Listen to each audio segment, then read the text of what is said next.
ultimately why I made so many videos on Upspeak and Downspeak is not to say that I don't ever use Upspeak. What I'm trying to tell people is that it's fully in your control. How you speak is completely up to you. You need to get to that level of communication in order to be very, very successful in any endeavor that you do. The reason why Upspeak is so dangerous isn't necessarily that it's just Upspeak. It's that people who use Upspeak constantly are nervous. They're not certain in themselves. They're not confident communicators.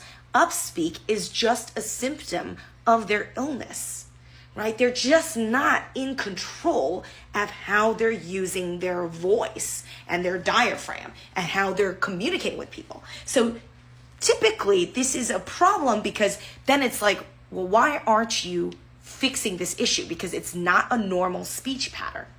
Upspeak, and I was watching, I love watching murder mysteries, and there's one show where a lot of the speakers speak eloquently, and there's that one person who constantly speaks up.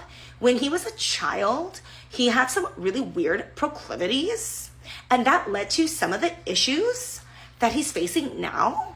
And so now, when Melanie went missing, he just was the first person the authorities thought to look at. Do you see what I mean? It's so noticeably a pattern that I don't think she's intentionally controlling. I think she's just allowing it to happen, because most people will recognize, wow, this is a speech pattern. I need to get control of it. The same thing with filler words and ums and ahs.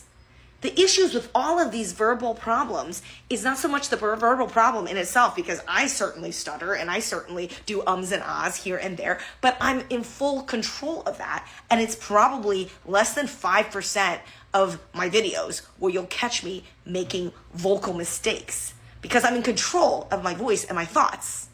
And that's the real skill that needs to be practiced here, is how can you control yourself that even during high pressure situations, whether it's an interview, whether it's a presentation, whether it's a speech that you have to make, you are in control of yourself. How do you overpower yourself so that even if you're slightly underprepared, you're not going to make a lot of these vocal mistakes because you've already controlled yourself to that degree.